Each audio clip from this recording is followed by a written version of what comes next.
Hello students, so this present video is for class 12th from Vistas and the chapter is Evans tries an O-level. This is our 10th video, last video. This is quite lengthy chapter, but I must say this is interesting, so read the whole chapter. You can take help from these videos, but read the whole chapter so that you are able to answer each and every possible question. So let's start with the last video, page number 89.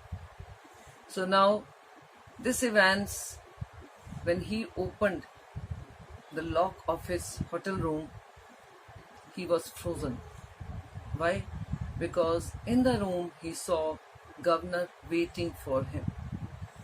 And now governor is, trying to ask how he managed to escape. And this is a question, a big question in governor's mind, how he managed to get that blood which was poured all over his head. Okay, and now here only Evans thinks that he is really very smart, because governor is not able to get the idea how he managed to get that blood. And now he says, I don't know whether I should tell about it or not, because maybe the same plan or the same style I may be using next time also, because today you are going to arrest me and maybe after few days again I will try to escape, and I may be using the same method of escaping. But still he tells, now page number 89, second last line, anything to do with a little rubber ring for piles perhaps? Now Evans says, yes, you were very smart. You called S. McLeary also out of my cell, frisked him, checked his briefcase, checked everything, but still you were not able to get. Now governor said, is it that this is to do something with that rubber ring? Because it was there in the briefcase and we were not able to understand why he was carrying it. Evans grinned feebly. Clever though, wasn't it? And I said, yes, but don't you think we were really very clever? This is we used, to bring the blood. Must have been a tricky job seeking a couple of pins. And governor said, but it's okay, but really it is really very difficult and pretty, very tricky job, means very difficult job to put blood in that rubber ring and to bring the rubber ring over here. No, you have got it wrong, sir, no problem about that. Evans now forgot that he should not give the details. But he's, now giving the details. He says, no, sir, no, you're wrong. It's not that difficult. Okay. No? Governor says, really? Is it that it's not difficult? And this way Evans tells, nah, it's the clotting, you see. That's a big trouble. He said, sir, no. Actually, what is the problem? Problem is only with the clotting. Okay, we got the blood easy though, enough. He said, getting the blood was not difficult job. Pig's blood. And then he said it was actually not human being's blood. It was the pig's blood. It was from the slaughter's house in Kingleton. And he said very easily we got it from the slaughterhouse. But to stop it clotting, you have got to mix your actual blood. Evans took a breath. With 1/10 of its own volume of 3.8% trisodium citrate. Didn't know that, did you, sir? He said this is how this chemical was, to this ratio was mixed. This you should underline and learn it. So he said this chemical was mixed, to stop it from clotting. And then he said, sir, I must say you never knew about it. And today I have told you about it. The governor shook his head in a token of reluctant admiration. We learn something new every day. They tell me, come on, me lad. He said, yes, but I must say that every day we learn new things, because learning never stops. And today, yes, I admit I have learned this new thing from you, but it's okay. Now come, because you are arrested now. Evans made no show of resistance, and side by side the two men walked slowly down the stairs. And Evans also never didn't say anything, because he also knew that he was beaten. So they both now came down. Tell me, Vance, how did you manage to plan all this business? You have had no visitors. I have seen to that. You have had no letters.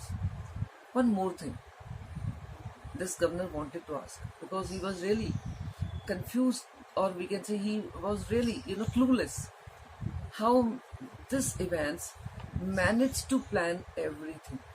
It's okay that he got it.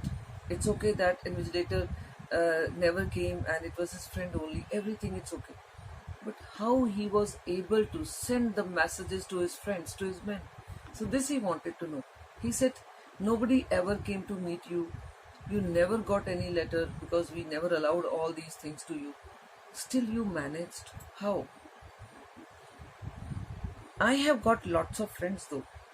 He answered, yes sir, but still I have lots of friends. Many friends I have. What's that supposed to mean? Governor said, it's okay, but I never allowed anyone to meet you. What does that mean that you have many friends? Me, German teacher for a start. For example, he said, yes, I have many friends. For example, that German teacher, that German tutor who was coming every day to teach me. You mean, but he was from the technical college. Governor said, you mean that tutor who was coming to teach you? But he was from the technical college. He was a professor. How come, you managed to, do everything with his help? Was he? Evans was almost enjoying it all now, ever. Check up on him, sir. He said, really? Was he a professor at the technical college? Did you ever check it that technical college professor was coming or not?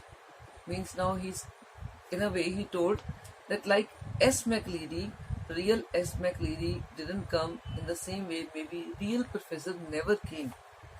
They hired one teacher only, but that teacher never came.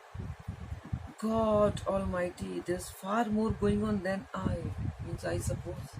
He said, my God, I never thought that this man whom we were taking as a teacher only, and we allowed him to come to you every evening to teach you, he was your friend only.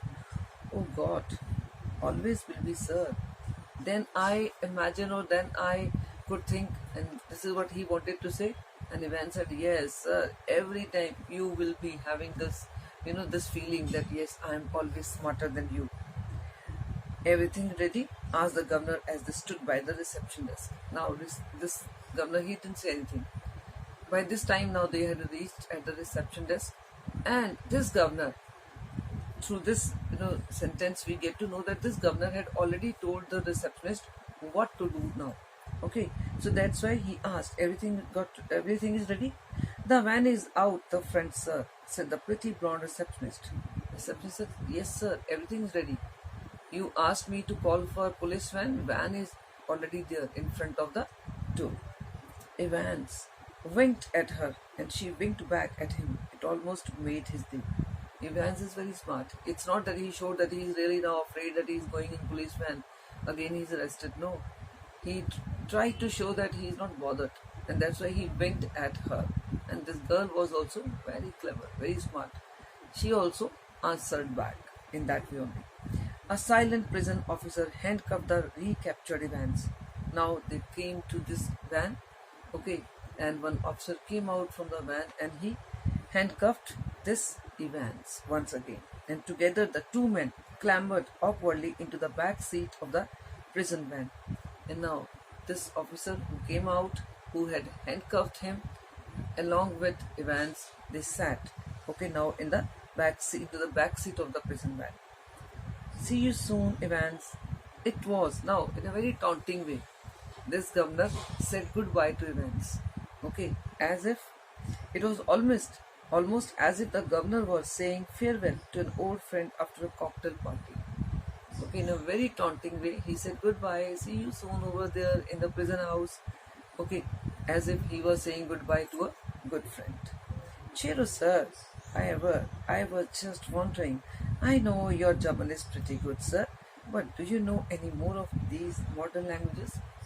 And now, how he answered to this taunt. Evans said, sir, one more thing I just wanted to ask before I go from here. I know that now your German is pretty good. You could understand many things in the question paper and in the plan. Do you know other languages also? Other modern languages also?